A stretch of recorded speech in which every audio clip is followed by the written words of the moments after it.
So, bili na kayo ng manok. Ito, fresh na fresh. Katayin natin mamaya yan. Diba?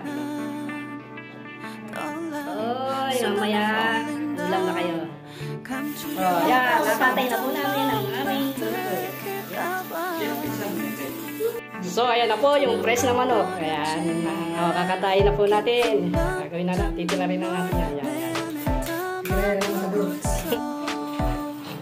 Ayan na po ang ating matador. Matador talaga. Wow! Maraming klaseng luto mangyayari ngayon dito. Dami. Lalaki. Happy birthday po kayo. Happy birthday po Pablo daw.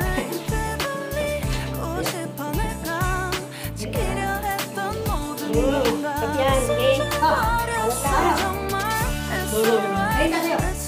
Grabe mga kaluto. Sobrang dami ito. Parang may piyesta. Nila lang kami kakain. Tatlo lang. Marami yan. Grabe yan ah. So ayan, fresh po yung ilalagay namin. Upo nga lang po. Pati yung malunggay doon. Ngayon lang kami makakatikim ng ganyan ha. Tinolang, nilagyan ng upo. Ayan, pamalit sa papaya. Try din natin kainin yan. At fresh, lahat po yan fresh. O ayan o. Tignan nyo o, green na green pa yung aming lemon. Lemongrass. Pati manok. Ayan pala.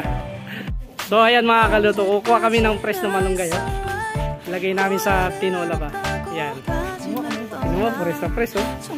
Ayan si Boss Glenn, ang chef cook ng Saudi Riyadh. Aywa. So ayan, pati yung kamote dito, fresh na fresh o. Kita nyo naman o. Kaya kukuha rin tayo mamaya niyan. Uwi natin sa bahay. Laki ano. Saudi yan ha. Ayan, maraming kamote. Ewan ko lang kung nagbunga na yan. Ayan na, ang tanggal. Pangtanggal lang sa. Ha? Oh, tanggal. Sarap yan.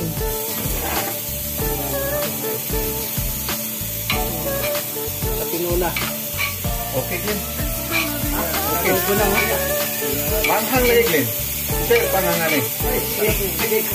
Ano ba yan? Boss Glenn. Chef, Boss Glenn. O, ayan. Ito na rin yan. Adobong pacham. Sabi niya, ayan, si Boss Glenn. Ayan, nasusunod niya yung tinola. Di ba? Tinulak. Tinulak ba? Tinulak. Pag dumansa mo yan, pwede na yan. Pwede na. Pag dumansa mo, pwede na yung upo. Saka yung malunggay. Mikos. Lapit na kayong kakain.